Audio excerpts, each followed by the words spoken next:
नमो बुद्धाय मित्रों। भगवान गौतम बुद्ध कहते हैं स्वास्थ्य आदमी का सबसे बड़ा धन है।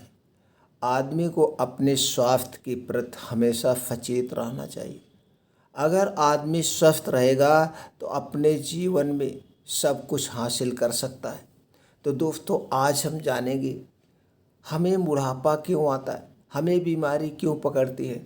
आज कुछ ऐसे नियमों के बारे में जानेंगे, अगर आप इसे अपने जीवन में अपना लिए तो कभी कोई बीमारी नहीं होगी और मित्रों बुढ़ापा कभी नहीं होगा।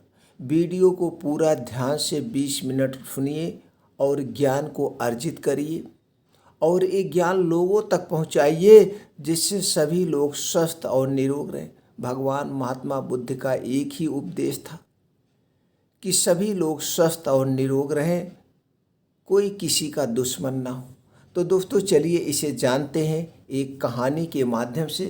पहले भगवान महात्मा बुद्ध का एक उपदेश सुनते हैं, उपदेश के बाद उनके कुछ नियमों को जानते हैं। क्या है उनके नियम जिसका पालन करके हम स्वस्थ और निरोग रह सकते हैं। भगवान गौतम बुद्ध एक दिन एक वृक्ष को नमन कर रहे थे। उनके एक शिष्य ने यह देखा तो उसे हैरानी हुई। वह भगवान महात्मा बुद्ध से बोला, भगवान आपने इस वृक्ष को नमन क्यों किया। शिष्य की बात सुनकर भगवान बुद्ध बोले, क्या इस वृक्ष को नमस्कार करने से कुछ अनहोनी घट गई। शिष्य भगवान महात्मा बुद्ध का जवाब सुनकर बोला, नहीं भगवान, ऐसी बात नहीं है, किंतु मुझे यह देखकर हैरानी हुई कि आप जैसा महान व्यक्ति इस वृक्ष को नमस्कार क्यों कर रहा है। वह ना तो आपकी बात का जवाब दे सकता है और न ही आपके नमन करने का प्रसन्नता व्यक्त कर सकता है। भगवान बुद्ध हल्का सा मुस्कुराकर बोले, वत्स तुम्हारा सोचना गलत है। वृक्ष मुझे जवाब बोलकर भले ना दे सकता हो, किंतु जिस प्रकार प्रत्येक व्यक्ति के शरीर की एक भाषा होती है, उसी प्रकार प्रकृति और वृक्ष की भी एक अलग भाषा होती है। अपना सम्मान होने पर ये झूम कर प्रसन्नता और कृतज्ञता दोनों ही व्यक्त करते हैं। इस वृक्ष के नीचे बैठकर मैंने साधना की, इसकी पत्तियों ने मुझे शीतलता प्रदान की, धूप से मेरा बचाव किया, हर पल इस वृक्ष से मेरी सुरक्षा की। इसके प्रति कृतज्ञता व्यक्त करना मेरा कर्तव्य है। प्रत्येक व्यक्ति को प्रकृति के प्रति सदैव कृतज्ञ बने रहना चाहिए, क्योंकि प्रकृति व्यक्ति को सुंदर व सुखमय जीवन प्रदान करती है। तुम जरा इस वृक्ष की ओर देखो कि इसने मेरी कृतज्ञता व धन्यवाद को बहुत ही खूबसूरती से ग्रहण किया है और जवाब में मुझे झूम कर यह बता रहा है कि आगे भी यह प्रत्येक व्यक्ति की हर संभव सेवा करता रहेगा। भगवान महात्मा बुद्ध की बात पर शिष्य ने वृक्ष को देखा तो उसे लगा कि सचमुच वृक्ष एक अलग ही मस्ती में झूम रहा था और उसकी झूमती हुई पत्तियां, शाखाएं, फूल मन को एक अद्भुत शांति प्रदान कर रही थी। यह देखकर शिष्य सदा वृक्ष के सम्मान में झुक गया और ये सारी बातें भगवान महात्मा बुद्ध और शिष्य कर ही रहे थे। उसी समय एक रामेश्वर नाम का किसान भागता हुआ आया और भगवान महात्मा बुद्ध को प्रणाम करता है। भगवान महात्मा बुद्ध मुस्कुराते हैं, कहते हैं, बताओ बस क्या बात है। वह कहता है, भगवान बुद्ध, मैं आपको बहुत दिनों से खोज रहा था। हमें कई लोगों ने बताया कि आपको बीमारियों से बचना है, आपके पास पैसे नहीं है तो आप भगवान महात्मा बुद्ध के पास जाइए। उनके पास ऐसे उपदेश हैं, उनके पास ऐसा ज्ञान है जिसे अर्जित करके आप अपने जीवन को सुखमय जीवन बता सकते। तो भगवान आप हमें ऐसा कोई उपाय बताइए, कोई नियम बताइए जिसका पालन करके हम बिना दवा के स्वस्थ और निरोग बने रहें। हमारे अंदर बुढ़ापा ना आए। भगवान महात्मा बुद्ध मुस्कुराते हैं और अपने शिष्य की तरफ इशारा करते हैं, फिर चले जाते हैं कुटिया की तरफ, आसन की तरफ, और वह आदमी भी, किसान भी उनके पीछे चला जाता। भगवान महात्मा बुद्ध बैठते हैं और कहते हैं, सुनो, आज हम कुछ ऐसे नियम आपको बताएंगे और कुछ दिनचर्या के बारे में बताएंगे। अगर आप ये नियम और दिनचर्या का, कोई भी इंसान इस नियम और दिनचर्या का पालन कर लेगा, उसका शरीर कभी बीमार नहीं होगा, कभी बीमार नहीं होगा। पूरे नियमों का पालन करने वाला इंसान कभी बीमार नहीं होगा, उसे बुढ़ापा नहीं आएगा। वह अपने इच्छा अनुसार जब तक चाहे जिंदा रह सकता है, जवान रह सकता है, बुढ़ापा नहीं आएगा। ध्यान से सुनिएगा, वो कौन से 20 नियम है और 12 दिनचर्या है। 20 नियम, इन 12 दिनचर्या का पालन करने वाला इंसान सबसे सुखी इंसान होगा, उसे कभी कोई बीमारी नहीं आएगी। चलिए सुन लेते हैं और ध्यान से सुनिएगा मित्रों, और उसके बाद इस ज्ञान को ज़्यादा से ज़्यादा लोगों तक पहुंचाइएगा। भगवान महात्मा बुद्ध का यही सपना था। उनके सपने को हम आप मिल कर के पूरा करें और पूरे भारतवासी को स्वस्थ और निरोग बनाएं। जीवन शैली व खान पान में बदलाव से कई रोगों से मुक्ति पाई जा सकती है। घरेलू वस्तुओं के उपयोग से शरीर को स्वस्थ रहेगा ही, बीमारी होने वाला खर्च भी बचेगा और शरीर हमारा स्वतः ठीक हो जाएगा। पहला नियम है, फलों का रस अत्यधिक तेल की चीज़ें, खट्टा खट्टी चीज़ें रात में नहीं खाना चाहिए। दूसरी बात, घी या तेल की चीज़ें खाने के बाद तुरंत पानी नहीं पीना चाहिए, बल्कि 1-1.5 घंटे के बाद पानी पीना चाहिए। अगला नियम, भोजन के तुरंत बाद अधिक तेज चलना या दौड़ना हानिकारक है, इसलिए कुछ देर आराम करके ही जाना चाहिए। अगला नियम, शाम को भोजन के बाद शुद्ध हवा में टहलना चाहिए। खाना खाने के तुरंत बाद सो जाने से पेट की गड़बड़ियाँ हो जाती हैं। अगला नियम, प्रातःकाल जल्दी उठना चाहिए और खुली हवा में व्यायाम या शरीर श्रम अवश्य करना चाहिए।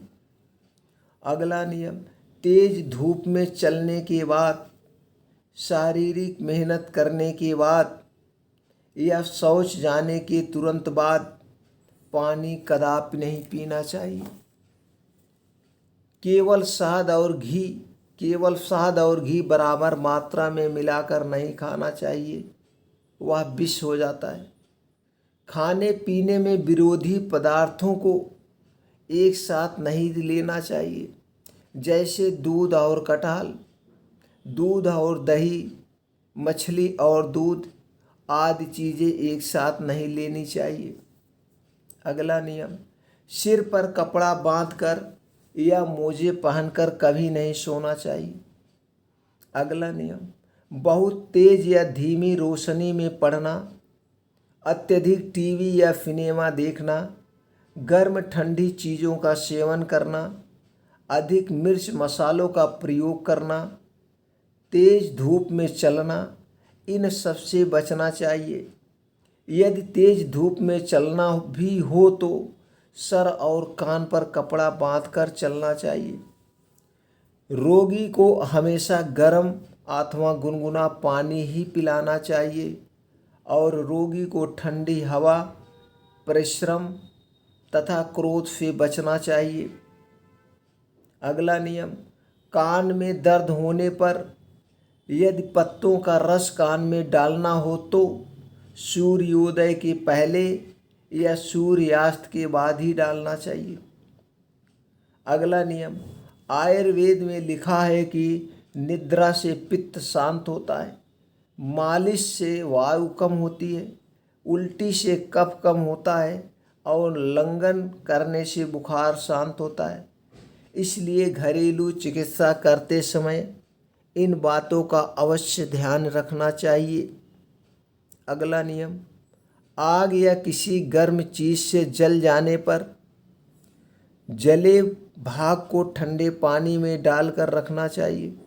अगला नियम, किसी भी रोगी को तेल, घी या अधिक चिकने पदार्थों के सेवन से बचना चाहिए। अगला नियम, अजीर्ण या मन्दाग्नि दूर करने वाली दवाएं हमेशा भोजन के बाद ही लेनी चाहिए। अगला नियम, मल रुकने या कब्ज होने की स्थिति में यह दस्त कराने हो तो प्रातः काल ही कराने चाहिए, रात्रि में नहीं। अगला नियम, यदि घर में किशोरी या युवती को मिर्गी के दौरे पड़ते हों, फिर से ध्यान से सुनिए, यदि घर में किशोरी या युवती को, लड़की को मिर्गी के दौरे पड़ते हों तो उसे उल्टी, दस्त या लगन नहीं कराना चाहिए। अगला नियम, यदि किसी दवा को पतले पदार्थ में मिलाना हो तो चाय, कॉफ़ी या दूध में ना मिलाकर छाछ, नारियल पानी या सादे पानी में मिलाना चाहिए। और अगला नियम, हींग को सदैव देसी घी में भूनकर ही उपयोग में लाना चाहिए। लेप में कच्ची हींग लगानी चाहिए। अब हम जानते हैं क्या है 12 दिनचर्या। पहली दिनचर्या, रात को दांत साफ करके सोएं। सुबह उठकर गुनगुना पानी पीना, कुल्ला किए बैठकर घूंट घूंट करके पिएं। मतलब गरारा नहीं करना है, ऐसे आराम से घूंट घूंट करके ही पीना है। 1-2 गिलास जितना आप सुविधा से पी सके उतने ही से ही शुरुआत करें। धीरे धीरे बढ़ाकर 1.25 लीटर तक पी सकते हैं। भोजनांते विषमभारी, अर्थात भोजन के अंत में पानी पीना विष के समान है। इसलिए खाना खाने से आधा घंटा पहले और 1.5 घंटा बाद तक पानी नहीं पीना चाहिए। 1.5 घंटे के बाद ही पानी पीना चाहिए। अगला नियम, पानी के विकल्प में आप सुबह के भोजन के बाद मौसमी फलों का ताज़ा रस पी सकते हैं। दोपहर के भोजन के बाद छाछ, और अगर आप हृदय रोगी नहीं हैं तो आप दही की लस्सी पी सकते हैं। अगला नियम, शाम के भोजन के बाद गर्म दूध। यह आवश्यक है कि इन चीज़ों का क्रम उलट पलट मत करें। अगला नियम, पानी जब भी पिएं बैठकर पिएं और घूंट घूंट करके पिएं। फ्रिज का पानी कभी ना पिएं। गर्मी के दिनों में मिट्टी के घड़े का पानी पी सकते हैं। सुबह का भोजन सूर्योदय के 2 से 3 घंटे के अंदर खा लेना चाहिए। आप अपने शहर में सूर्योदय का समय देख लें और फिर भोजन का समय निश्चित कर लें। सुबह का भोजन पेट भर कर खाएं। अपना मनपसंद खाना सुबह पेट भर कर खा सकते हैं। अगला नियम, दोपहर का भोजन सुबह के भोजन से 1/3 कम करके खाएं। जैसे सुबह अगर 3 रोटी खाते हैं तो दोपहर में 2 ही खाएं। दोपहर का भोजन करने के तुरंत बाद बाईं करवट लेट जाएं। चाहे तो नींद भी ले सकते हैं, मगर कम से कम 20 मिनट और अधिक से अधिक 40 मिनट। 40 मिनट से ज़्यादा आराम ना करें। अगला नियम, इसके विपरीत शाम को भोजन के तुरंत बाद नहीं सोना। भोजन के बाद कम से कम 500 से 1000 कदम जरूर सैर करें, और सैर एकदम आराम कदमों से। संभव हो तो रात का खाना सूर्यास्त से पहले खा लें। भोजन बनाने में freezer, microwave, open pressure cooker तथा एल्युमिनियम के बर्तनों का प्रयोग ना करें। अगला नियम, खाने में रिफाइंड तेल का इस्तेमाल ना करें। आप जिस क्षेत्र में रहते हैं वहाँ जो तेल के बीज उगाए जाते हैं उसका शुद्ध तेल प्रयोग करें।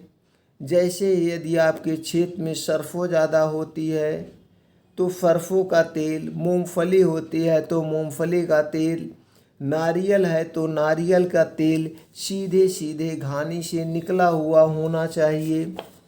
अगला नियम, खाने में हमेशा सीधा नमक का ही प्रयोग करना चाहिए, न कि आयोडीन युक्त नमक का।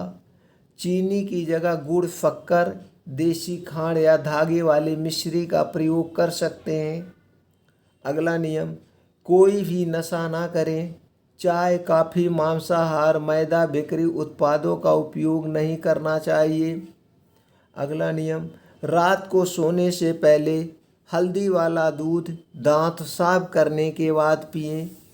अगला नियम, सोने के समय सिर पूर्व दिशा की तरफ करके ही सोना चाहिए, दक्षिण दिशा की तरफ नहीं। तो दोस्तों, इस नियमों का और इस दिनचर्या का पालन करके आप अपने शरीर को स्वस्थ और निरोग बना सकते हैं। जो इन नियमों का और दिनचर्या का पालन करेगा उसका पूरा जीवन स्वस्थ और निरोग बना रहेगा। फिर वह किसान भगवान महात्मा बुद्ध के इन विचारों को सुनकर, इन उपदेशों को सुनकर बहुत खुश हुआ। उसने कहा, भगवान, आज तक तो हम तो जानते ही नहीं थे। आज तक हम जो भी खाते पीते थे सब उल्टा पुल्टा। आज हमें पता चल गया, खाने पीने के नियमों में, दिनचर्या में बदलाव करके हम स्वस्थ और निरोग रह सकते हैं। बहुत खुशी हो रही भगवान, हमें बहुत खुशी हो रही। भगवान महात्मा बुद्ध मुस्कुराते हैं और कहते हैं, ठीक है, तुम घर जाओ, इन सारे नियमों का पालन करना और सबको बताना। वह बहुत खुश होता है। खुश होने के बाद वह कुछ अपने जेब से निकालता है और कहता है, भगवान, ये कुछ हमारे पास पैसे हैं, इसे आप दक्षिणा के तौर पे स्वीकार करें। भगवान महात्मा बुद्ध कहते हैं, हमें दक्षिणा की ज़रूरत नहीं है। वह जिद करता है। फिर भगवान महात्मा बुद्ध कहते हैं, जो हमने आपको ये नियम बताया, जाओ, इस नियमों का आप 10 दिन पालन करना। 10 दिन के बाद आके हमें बताना, इन नियमों का पालन करके आप कितना स्वस्थ और निरोग हुए हो, आपको क्या फ़ायदे हुए हैं। उसके बाद जो दक्षिणा दोगे हम ले लेंगे। वह आदमी खुश होता है और किसान अपने घर की तरफ चला जाता है। फिर धीरे धीरे 10 दिन का समय बीतता है। 10 दिन बाद वह फिर भगवान महात्मा बुद्ध के पास आता है। भगवान महात्मा को प्रणाम करता है और मुस्कुराता है। भगवान, आपके बताए हुए नियमों को हमने पालन किया और हमने पूरा परिवार पालन किया। अब देखिए मैं कैसे हष्ट पुष्ट हूँ, मैं कितना स्वस्थ निरोग हूँ। मैं ही नहीं, मेरा पूरा परिवार स्वस्थ और निरोग है। हमारे पूरे परिवार में ऐसे लगता है कभी दवा की ज़रूरत नहीं पड़ेगी। अब हमें तो लगता ही नहीं मैं कभी बूढ़ा हूँ। भगवान महात्मा बुद्ध मुस्कुराते हैं, तुम्हें फ़ायदा हुआ ना। वो कहता, हाँ भगवान, हमें फ़ायदा हुआ। फिर वह फिर कुछ दक्षिणा देना चाहता है। भगवान महात्मा बुद्ध कहते हैं, हमें दक्षिणा नहीं चाहिए। हमें अगर दक्षिणा ही देना चाहते हो तो जो तुमने ज्ञान को प्राप्त किया है, जो तुमने इस नियमों का पालन किया है और इन नियमों का दिनचर्या का पालन करके जो तुमने ज्ञान अर्जित किया है अपने स्वास्थ्य से संबंधित, और उससे आप एकदम संतुष्ट हो, तो इसी नियमों और दिनचर्या को जाओ तुम अपने पूरे गांव में, अपने जानने वाले को, अपने रिश्तेदार को, जहाँ तक हो सके इन नियमों का पालन कराओ, इस दिनचर्या का पालन कराओ। यही हमारी दक्षिणा है। वह बहुत खुश होता है। वह कहता है, भगवान, आज से ही हम जुट जाएंगे, इस सारे नियमों को बताएंगे, सब लोगों तक बताएंगे और सब तक हम इस नियम को पहुंचा देंगे, दिनचर्या को पहुंचा देंगे। भगवान महात्मा बुद्ध बहुत खुश होते हैं। वह चला जाता है और उसी दिन से वो पूरे गांव में सब जगह पे यही बताता है और पूरा गांव समाज सब लोग स्वस्थ हो जाते हैं, स्वस्थ हो जाते हैं। मित्रों, ये ऐसे नियम है, आप इन नियमों का पालन करिए और सब लोग पालन करिए। मैं इस नियमों का पालन कर रहा हूँ और मैं स्वस्थ हूँ। 40-42 साल हो गया, हमने एक टैबलेट नहीं खाया, एक टैबलेट नहीं खाया, स्वस्थ और निरोग हूँ। तो मित्रों, आप लोग भी स्वस्थ और निरोग हो सकते हैं, क्योंकि हमारा शरीर किससे बना है? ये प्रकृति के नियमों से बना है, प्रकृति से बना है। तो हम इन प्रकृति के नियमों का पालन करके स्वस्थ और निरोग रख सकते हैं। लेकिन जितनी चीज़ें बताई गई है आज के ज़माने में इसका 1% भी लोग पालन नहीं करते हैं। इसीलिए लोग डॉक्टर के पास लाइन लगी है, भीड़ लगी है और आदमी के कमाई का 80% जा रहा है दवा में खर्च हो रहा है। तो दोस्तों इस नियमों का पालन करें और अपने जानने वाले जितने भी लोग को आप जानते हैं, जहाँ तक हो सके भगवान महात्मा बुद्ध के इस उपदेश को घर घर पहुंचा दीजिए। हर एक लोग तक इन उपदेश को, नियमों को पहुंचा दीजिए। सब लोग स्वस्थ और निरोग रहें। यही भगवान महात्मा बुद्ध का उपदेश था, यही उनका सपना था। तो दोस्तों आओ हम आप मिल करके भगवान महात्मा बुद्ध के इस सपने को पूरा करें और लोगों तक इस स्वास्थ्य की बातें, जन कल्याण की बातें, उनके उपदेश को हर घर तक पहुंचा दें। आप भी हमारा सहयोग करिए और लोगों से सहयोग की उम्मीद करिए और सबसे उम्मीद करते हैं कि ये वीडियो सभी हमारे प्रेमी मित्र, सभी हमारे मित्र भाई ज़्यादा से ज़्यादा लोगों तक शेयर करेंगे और सबको जागरूक करेंगे। फिर मिलते हैं भगवान महात्मा बुद्ध के एक और उपदेश के साथ और जानकारी के साथ अगले वीडियो में। तब तक दोस्तों आप अपने परिवार के साथ खुश रहिए और भगवान महात्मा बुद्ध को उपदेश को लोगों तक पहुंचाइए। फिर मिलते हैं अगले वीडियो में अगले उपदेश के साथ।